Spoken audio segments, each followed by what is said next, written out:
Hello, everyone. Welcome back to Speak and Feel English, the podcast where we turn everyday grammar into confident communication. I'm Mia, and as always, I'm joined by Ethan.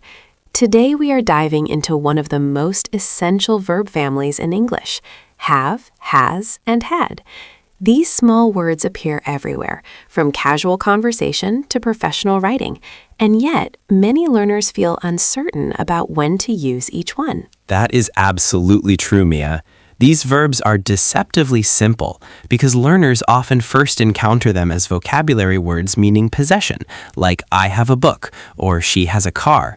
But in real English, they function in several different grammatical roles. They indicate ownership, they help form perfect tenses, they appear in questions and negatives, and they even show obligation in certain structures. Understanding how these verbs shift roles depending on context is a major step toward sounding fluent. Exactly. And I think the best way to start is with the most basic function, possession. When we talk about something we own, experience, or hold, we use have with the subjects I, you, we, and they, and has with he, she, and it. For example, I have a meeting this afternoon, but she has a meeting this afternoon. The structure seems simple, but learners often forget that English requires the subject-verb agreement in the present tense. Yes, and it becomes even more interesting when we notice that have does not always describe physical ownership. It can also describe relationships, conditions, or experiences. For instance, we say, I have an idea, she has a headache, or they have a strong connection. In these examples, nothing is literally possessed in a material sense, yet English still uses have or has to express that something exists within a person's situation. That is a great observation because it reminds us that English often treats experiences as things we have. We have problems, have opportunities, have doubts, and have conversations. Once learners begin noticing this pattern, they start recognizing how central this verb is to daily communication. Now, before we move to past tense, let's briefly address negative sentences and questions in the present. When have acts as a main verb showing possession, we usually add the auxiliary do to form questions and negatives in modern spoken English. So instead of saying, have you a pen, which sounds formal or old-fashioned, we say, do you have a pen? Likewise, we say, I do not have time, or in natural speech, I don't have time. That is important because learners sometimes try to apply patterns from other languages where the equivalent verb behaves differently. English strongly prefers the do support structure in everyday conversation. So we say, does she have a car? And she doesn't have a car, even though grammatically has is already a verb. Exactly, and that brings us smoothly to the past tense form had. Unlike have and has, which depend on the subject, had works with every subject in the past. We say I had, you had, he had, they had, and so on. This simplicity makes the past form easier in one sense, but it also introduces new meanings. Right, because had can describe past possession, such as I had a small apartment when I first moved here. But it can also describe past experiences, like we had a great conversation yesterday. In both cases, had signals that the situation existed before now, but does not necessarily exist anymore. And learners should notice that had often appears in storytelling. When people share memories, they constantly use this verb. Someone might say, we had dinner at a quiet place, and I had the best soup of my life. The repetition sounds natural because English speakers rely heavily on this verb to describe events and experiences. Another key point is that had is also used in negative sentences and questions in the past, again with do support. We typically say, did you have time, rather than had you time in everyday conversation. Similarly, I did not have enough information sounds far more natural than I had not enough information, except in formal writing. That is such an important distinction because it shows that English grammar is not just about rules, it is about patterns of usage. Learners who focus only on textbook structures sometimes produce sentences that are technically correct but not commonly used in real speech. Listening to authentic conversations helps them internalize which patterns feel natural. Have, has, and had move beyond simple possession and begin functioning as auxiliary verbs. When these verbs help another verb, they form what we call the perfect tenses. This structure allows speakers to connect past actions to the present, or to show that one past action happened before another. In other words, the verb no longer means ownership. It becomes a grammatical tool that shows time relationships. Exactly. And the first perfect tense learners usually encounter is the present perfect, which uses have or has plus the past participle of the main verb. For example, we say, I have finished the report, or she has completed the project. Here, the emphasis is not just on the past action itself, but on its relevance to the present moment. The report is finished now, and that result matters now. That is a crucial point, because many learners confuse the present perfect with the simple past. If I say I finished the report, I am simply describing a past event. But if I say I have finished the report, I am highlighting that the work is done and the result affects the present situation. Perhaps the report can now be submitted, reviewed, or discussed. Yes, and we often use this tense when talking about life experiences. For example, I have traveled to several countries, or she has worked in different industries. These sentences focus on the experience accumulated up to now, not on a specific time. That is why we typically do not use exact past time expressions like yesterday or last year with the present perfect. Right. And learners should also notice that have and has still follow subject agreement here. We say they have improved their skills, but he has improved his skills. The auxiliary verb must match the subject, even though the main verb stays in the past participle form. Another very common use of the present perfect involves unfinished time periods. If today is still in progress, we might say, I have answered many emails today. The day is not over, so the present perfect connects past actions to the ongoing present.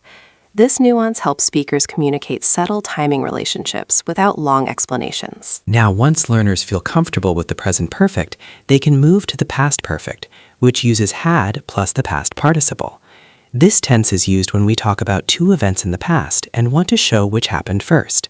For instance, I had finished dinner before the meeting started. The finishing of dinner happened earlier than the meeting. Yes, and this tense is extremely useful in storytelling because it allows speakers to create a clear timeline.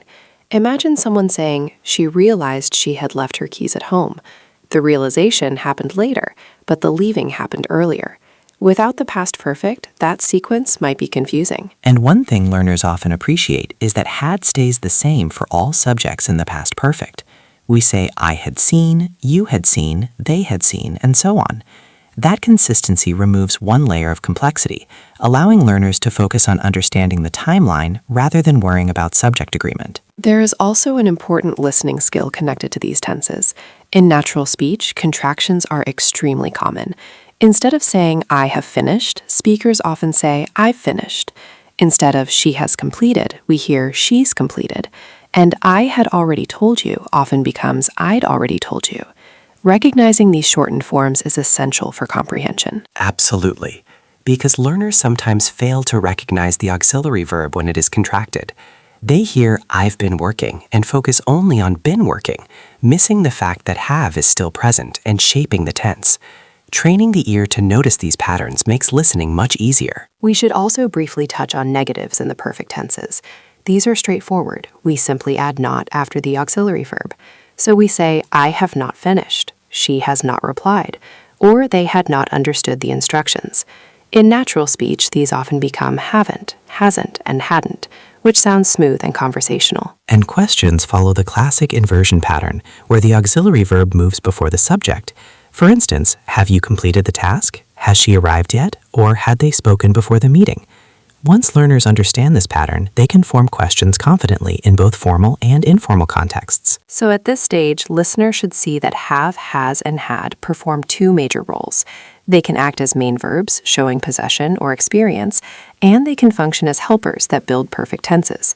Recognizing which role they play depends on whether another verb follows them and whether that verb appears in its participle form. Exactly. And that awareness is a turning point in mastering English grammar. Instead of memorizing isolated rules, learners begin seeing how these verbs operate as part of a system. Once that system becomes familiar, speaking naturally becomes much easier.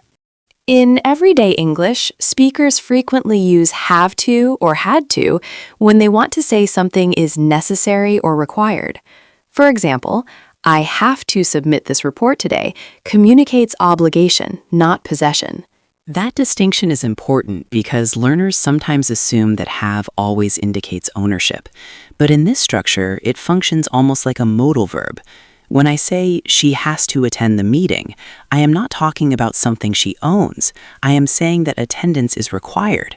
The verb expresses necessity imposed by circumstances, rules, or expectations. Yes, and one useful way to understand this is to think of have to as describing external obligation, while verbs like must can sometimes express internal obligation or strong personal conviction. For instance, I must finish this today sounds more like a personal decision or urgent commitment, whereas I have to finish this today suggests that deadlines or external pressures are involved. And when we move into the past, had to becomes extremely common. We might say, I had to cancel my trip, or they had to change their plans. In both cases, the structure tells us that something forced the action.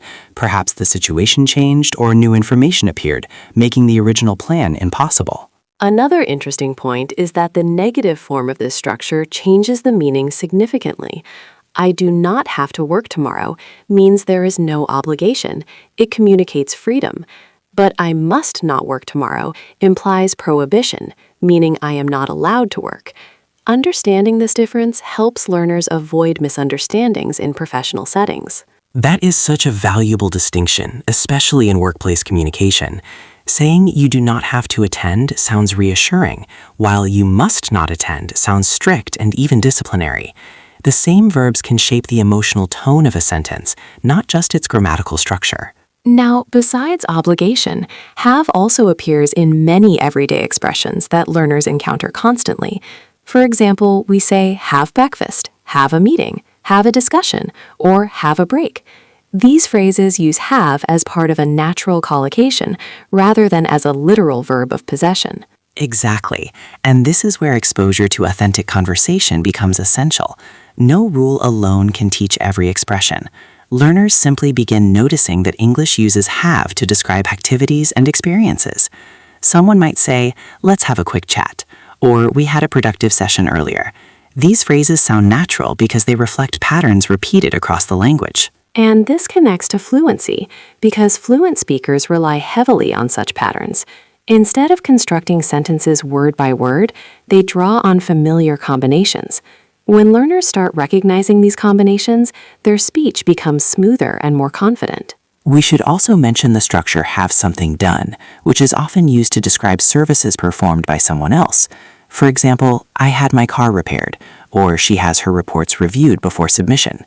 In these sentences, the subject is not performing the action directly. Instead, they arrange for it to be done. That is a great example of how have can introduce a causal relationship. The person causes the action to happen, even though they do not physically perform it. This structure appears frequently in professional contexts, such as we had the contract checked by legal experts, or they have their systems monitored continuously. Another subtle but useful pattern involves have been plus a verb ending in ing, which forms the present perfect continuous tense. This structure emphasizes duration. If I say I have been working on this project all morning, I am highlighting the ongoing nature of the action and its connection to the present moment. Yes, and similarly, had been creates the past perfect continuous, which shows that an action continued for some time before another past event. For example, she had been preparing for months before the presentation finally took place. The tense communicates both duration and sequence, adding depth to the timeline. Learners often find these continuous forms challenging, but they are extremely useful in storytelling and explanation. They allow speakers to describe not just what happened, but how long something had been happening before a turning point occurred. At this point, listeners can probably see that these verbs operate almost like structural pillars in English. They appear in simple statements, complex timelines, expressions of necessity, and everyday phrases. Mastering them is not about memorizing one definition, it's about recognizing how they adapt to different communicative needs. Exactly, and that adaptability is what makes English flexible and expressive. Once learners begin noticing how have, has, and had shape meaning, they start gaining control over time, emphasis, and tone in their speech. That control leads directly to confidence. The common mistakes learners make when using have, has, and had. Even advanced speakers sometimes confuse these forms, especially when they are speaking quickly or translating directly from another language. One frequent mistake is forgetting subject agreement in the present tense. For example, learners might say, "She have finished her work," which immediately sounds incorrect to a native listener. The correct form, of course, is "she has finished her work." Yes, and what makes this error persistent is that learners often focus on the main verb rather than the auxiliary. They remember that the past participle stays the same, but they overlook that the helping verb must match the subject. A simple strategy is to always check the subject first. If the subject is he, she, or it, the auxiliary must be has in the present perfect. Another common issue appears when learners mix the simple past with the present perfect. Someone might say, "I have seen him yesterday," which combines two incompatible time signals. The word yesterday clearly places the action in the past, so the correct sentence should be, "I saw him yesterday." The present perfect works best when the time is unspecified or still connected to the present. That is such an important rule because it helps learners decide between tenses more logically. If the time expression is finished and specific, use the simple past. If the focus is on the result or experience without a defined time, use the present perfect. For example, "I have visited that city" emphasizes experience, while "I visited that city last year" emphasizes the timeline. Learners also sometimes overuse had because they assume it always sounds more advanced. But the past perfect should only be used when there are two past events and the sequence matters. Saying, "Yesterday I had gone to the store" sounds unnatural unless another past event follows. The correct sentence would simply be, "Yesterday I went to the store." Exactly, and that shows how grammar is connected to logic. The past perfect is not just a fancier past tense, it serves a very specific purpose. If there is no earlier past event to contrast with, then the past perfect is unnecessary. Another subtle mistake involves contractions. Learners sometimes confuse he's as meaning only he is, when it can also mean he has. Context determines the meaning. For instance, he's working late means he is working, but he's finished the report means he has finished. Listening carefully to what follows the contraction helps clarify the structure. That is why exposure to spoken English is so important. Reading grammar rules helps, but hearing these forms repeatedly in conversation trains the ear to recognize them instantly. Over time, learners begin using them automatically rather than consciously thinking about each form. Another practical tip is to practice forming sentences about real experiences. Instead of memorizing isolated examples, learners can describe their day using these verbs. They might say, "I have completed 2 tasks," "I had a long meeting yesterday," or "I have to prepare for tomorrow's presentation." Connecting grammar to real life strengthens retention. I agree completely.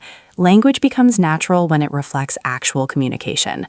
Learners should also try speaking these sentences out loud because pronunciation and rhythm play a role in fluency. Saying, "I finished," "she started," or "we've discussed it" repeatedly helps these patterns feel comfortable in real conversation. And perhaps the most encouraging message for learners is that mistakes with these verbs are normal. Because they appear so frequently, they provide many opportunities to practice. Each correction builds familiarity, and familiarity gradually becomes confidence. Exactly. And as learners begin mastering these patterns, they will notice their sentences becoming clearer and more precise. These verbs act like connectors that tie ideas to time and experience. And once those connections become intuitive, communication flows much more smoothly. So let's wrap up by creating a practical framework that listeners can carry into real conversations. One of the simplest ways to remember these verbs is to think in terms of time and role. First, ask yourself whether the verb is acting alone or helping another verb. If it stands alone, it probably expresses possession, experience, or obligation. If another verb follows in its participle form, then it is functioning as an auxiliary and shaping the tense. That is a great starting point because it turns grammar into a decision process rather than a memorization task. Once learners know the role, the next step is identifying the time frame. If the idea is in the present, they choose between have and has, depending on the subject.